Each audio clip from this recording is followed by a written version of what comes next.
Hi hello welcome to VVG channel. YS Sharmila జగన్ని రేపు 4వ తారీఖు కలుస్తుంది. ఏం చర్చ జరుపుకుంటారు, ఎందుకు కలుస్తుంది అనేది మనతో ఉన్న శ్రవణ్ గారిని అడిగి తెలుసుకుందాం. నమస్తే సార్. నమస్తే. వైఎస్ షర్మిల తన పార్టీ నుండి కాంగ్రెస్కి మెర్జ్ చేస్తుంది. ఇదొక వైపు అయితే, ఇంకొక వైపు తన కొడుకు పెళ్లి ఫిక్స్ అయింది. ఆ పెళ్ళికి వాళ్ళ అన్నని పిలుస్తుందా? ఇంకొకటి ఏంటంటే రేపు 4వ తారీఖు వాళ్ళ అన్నని కలుస్తుందనే వార్త. మరి పెళ్ళికి పిలవడానికి వెళ్తుందా, లేక కాంగ్రెస్ దాని పార్టీ గురించి మాట్లాడడానికని వెళ్తుందా? ఏంటో మీ మాటలో చెప్పండి. తెలంగాణ ఎన్నికలప్పుడే షర్మిల తన పార్టీని కాంగ్రెస్లో మెర్జ్ చేస్తుంది అని ఎన్నికలకు ఒక 4 నెలల నుంచి రకరకాల వార్తలు విన్నా, చర్చలు జరిగినా కూడా చివరికి ఎక్కడో ఈక్వేషన్ కాడ బేరం కుదరకని కూడా చెప్పొచ్చు ఇంకో భాషలో. అదైతే క్యాన్సిల్ అయింది. ఇక్కడ మెయిన్గా ఎందుకు వచ్చింది అన్నటి కండిషన్ ఏంటి, కాంగ్రెస్ అధిష్టానము ఇక్కడ తెలంగాణలో షర్మిలకు స్థానం లేదు. ఆమె అడిగేటువంటి స్థానాలు ఖమ్మం జిల్లాకు చెందినటువంటి స్థానాలు అడుగుతుంది. ఖమ్మంలో పొంగులేడు శ్రీనివాసరెడ్డి గారే మనం మాటిచ్చి తీసుకున్నటువంటి ఆర్థిక బలంగా ఉన్నటువంటి వ్యక్తి.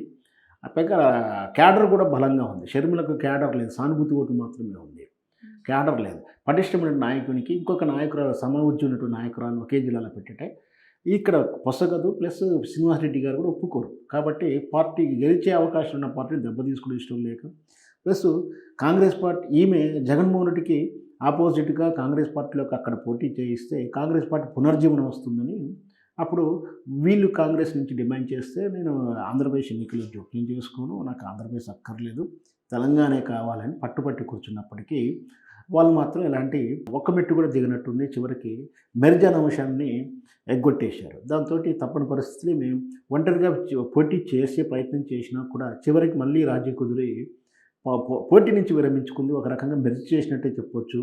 సో కాంగ్రెస్ గెలుపుకు సహకరించింది. ఇప్పుడు ఈ ఎన్నికలు అయిపోయిన తర్వాత ఆంధ్రప్రదేశ్ ఎన్నికల్లో ఏమని కాంగ్రెస్ తరఫున మెర్జ్ చేయమని, పోటీ చేయమని రకరకాల చర్చలు జరుగుతున్నాయి, సంప్రదింపులు జరుగుతున్నాయి. వాస్తవానికి మనకున్నటువంటి సమాచారం వరకు జరుగుతున్న పరిణామాల క్రమం చూస్తే షర్మిల పార్టీని మెర్జ్ చేయడానికి సంప్రదింపులకు ఒప్పుకుంది. సంప్రదింపులు జరుగుతూనే ఉన్నాయి. తన కింది స్థాయి కార్యకర్తలతో కూడా కన్సల్టింగ్ చేసింది. ఆ విషయం కూడా చెప్పింది. ఇవన్నీ ఒకవైపు రాజకీయ విభాగం పరిణామాలు జరుగుతున్న వైపే వ్యక్తిగత జీవితంలో తన కుమారుడి పెళ్లి కుదరడం, రేపు ఫిబ్రవరి 17వ తారీఖు పెళ్లి ఫిక్స్ డేటు, రాబోయే జనవరి 18వ తారీఖు కుమారుడికి ఎంగేజ్మెంటు, ఈ విషయాన్ని కూడా వెల్లడిస్తూ మొదటి పత్రికను తన తండ్రి గారి యొక్క సమాధి వద్దకు వెళ్ళి, ఇడుపులబాయక్ వద్దకు వెళ్ళి పెట్టడం కూడా జరిగింది. సో ఆ నేపథ్యంలోనే మాట్లాడుతూ కూడా ఢిల్లీ వెళ్ళిన తర్వాత ఏదైనా జరగాల్సిన కార్యక్రమాలు జరుగుతుంటే నేను చెప్తాను, పరిణామ క్రమాలు ఎందుకు కూడా ప్రోగ్రెస్ ఏంటి కూడా చెప్తాను కూడా మాట ఇచ్చింది. అంటే కాంగ్రెస్కి మెర్జ్ అవ్వడానికి సంప్రదింపులు జరుగుతున్నాయి, నెగోషియేట్స్ ఉన్నాయి. మరి ఎంత ఎంత ప్రాముఖ్యత ఈమెకి ఇవ్వాలి, ఇలా ఎవరెవరికి టికెట్లు ఇవ్వాల్సి వస్తుంది, మరి ఈమెకి ఎక్కడ ఎంపీ సీట్ ఇస్తున్నారు, ఇవన్నీ కూడా చర్చల్లో భాగంగా ఉంటుండొచ్చు. సో మొత్తం మీద అక్కడ జగన్మోహన్ రెడ్డికి పాజిటివ్ ఓటు శాతాన్ని దెబ్బతీయడానికి షర్మిల బాణాన్ని వాడడం అనేది నిజంగా కూడా ఒక మంచి రాజకీయ ఎత్తుగడ. దీనివల్ల జగన్మోహన్ రెడ్డికి నష్టం. సో ఇక్కడ ఇప్పుడు ఎప్పుడైతే జగన్మోహన్ రెడ్డికి నష్టం అవుతే జగన్మోహన్ రెడ్డి ఎదుగుదలకి ఉపయోగపడేటువంటి షర్మిల అన్న వదిలిన బాణం అంటూ పాదయాత్రలు చేసి జగన్మోహన్ రెడ్డి జైల్లో ఉన్నప్పుడు పార్టీకి జీవోత్సవంలా లేదా అవసాన దశలో ఉందని కూడా చెప్పవచ్చు. ఒక రకంగా అంతరార్థం అయిపోతున్న వైఎస్ఆర్ పార్టీ కానీ జగన్మోహన్ రెడ్డికి రాజకీయ జీవితం ఉండకపోవచ్చు అన్న దశలో మరి జైల్లో ఉన్నప్పుడు ఆమె చేసినటువంటి పాదయాత్రలు కానీ, ఓదార్పు యాత్రలు కానీ, ఆ తర్వాత కానీ వాళ్ళు కలిసి చేసినటువంటి యాత్రలు కానీ, జగన్మోహన్ రెడ్డి అధికారం రావడానికి చేసినటువంటి కృషి, షర్మిల పాత్ర లేదనడం అతిశయోక్తి అవుతుంది. షర్మిల పాత్ర ఖచ్చితంగా ఉంది. ఆమె షేరు ఏవో బిగ్ షేర్గా చెప్తుందని చెప్పవచ్చు మనం. అయితే ఎందుకో వాళ్ళ కుటుంబ నేపథ్యంలో వాళ్ళ మధ్య విభేదం వచ్చింది. అది ఎందుకు వచ్చింది, రాజకీయ పెత్తనం వలన, రాజకీయాల జోక్యం వలన, లేదా ఆర్థిక విషయాల్లో అనేది ఇంకా ఇంతవరకు క్లారిటీ లేకుండా రకరకాల ఊహాగానాలు కలుగుతున్నాయి. కానీ మొత్తం మీద ఏంటంటే ఒకే కుటుంబం నుంచి 2-3 రాజకీయ కేంద్రాలు ఉంటే భవిష్యత్తులో నాకు ప్రమాదం అని గడిచినటువంటి ఇతర పార్టీలలో జరిగినటువంటి, ఇతర స్టేట్లో జరిగినటువంటి ఉదాహరణల దృష్ట్యా జగన్మోహన్ రెడ్డి షర్మిలకు, మీరు నన్ను గెలిపించే బాధ్యత, నాకు కావాల్సిన సహాయం చేసి పెట్టారు, ఇంతవరకు చాలు, మీ క్యారెక్టర్ అయిపోయింది, క్యారెక్టర్ కట్ అని చెప్పి సీరియల్లో సినిమాలో చేసినట్టు ఈవెన్ జగన్మోహన్ కట్ చేసినప్పుడు ఈమె అవసరం తీరింది తర్వాత నన్ను బయటికి వెళ్ళగొట్టాను ఒక నెగిటివ్ ఫీలింగ్స్తో ఉన్నదని ఒక అంతరింగులు చెప్పినట్టు విషయం. సో వ్యక్తి మీద వీళ్ళిద్దరికి వ్యత్యాసం రావడంతో తల్లి కూడా దూరమైనట్టుగా తెలుస్తుంది సమాజం. అంటే జగన్మోహన్ రెడ్డికిను తల్లి విజయమ్మతోటి కానీ సత్సంబంధాలు లేవు. అంటే వైరం అయితే లేదు కానీ సత్సంబంధాలు లేవు అన్నట్టు కూడా మనకు సమాచారం. అంటే వాళ్ళ పార్టీ అంతరింగులు చెప్పడం కానీ జరిగే పరిణామక్రమంగా అర్థమవుతుంది తీరు. సో వెరసి ఏంటంటే అన్నకు ప్రత్యేకంగా ఎదుటిగా అంటే అన్నకు ఓడించడానికే ఈమె కంకణం కట్టుకొని పనిచేస్తుందని స్పష్టంగా అర్థం. ఏంటంటే వీళ్ళిద్దరికి పడతలేదని క్లారిటీ ఉంది. కానీ ఇదే సమయంలో రాజకీయాలు ఇంత వేడెక్కుతున్న తరుణంలో అంటే అన్న పదవి పోవడానికే ఈమె కారణమవుతున్న తరుణంలో మన ఇంట్లో పెళ్ళి అవుతుంది. పచ్చని కార్యక్రమం జరుగుతుంది. మనం పచ్చతోరం కట్టుకోవడం అంటారు.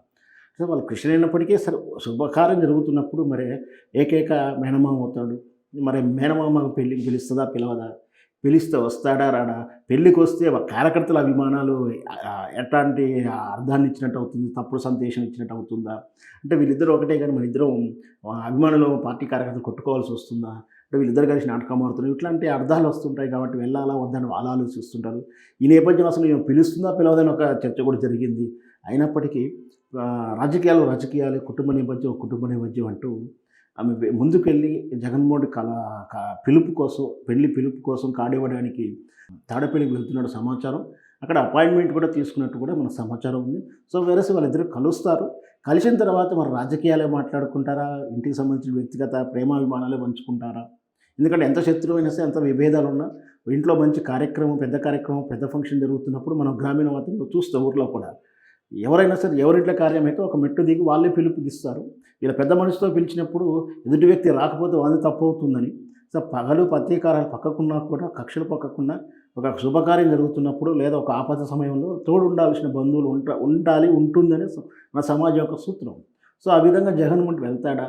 ఒకవేళ అలా వెళ్తే ప్రజలకు ఏమో సందేశం ఇస్తుంది. ఎందుకంటే రేపు ఎన్నికల నేపథ్యంలో చాలా క్రూషియల్ పీరియడ్.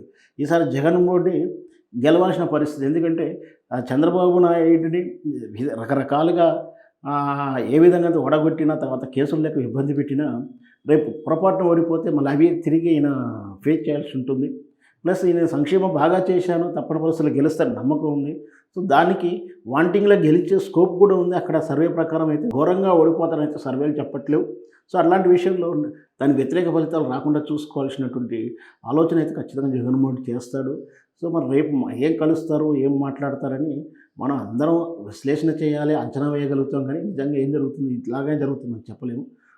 వాళ్ళుగా రేపు వాళ్ళ మీటింగ్ తర్వాత ఏం సందేశం ఇస్తారో అప్పుడు మనం ఏమైనా క్లారిటీ వస్తుంది. అప్పుడు ఏదైనా మనం చర్చ చేయొచ్చు. Okay, thank you sir. విన్నారు కదండి. రేపు 4వ తారీఖు వైఎస్ షర్మిల జగన్ని కలవడానికి వెళ్తుంది. మరి రాజకీయాల గురించి మాట్లాడుకుంటారా, లేక తన కొడుకు పెళ్లి గురించి మాట్లాడుకుంటారా అనేది మరిన్ని వార్తలతో మీ ముందుంటాం.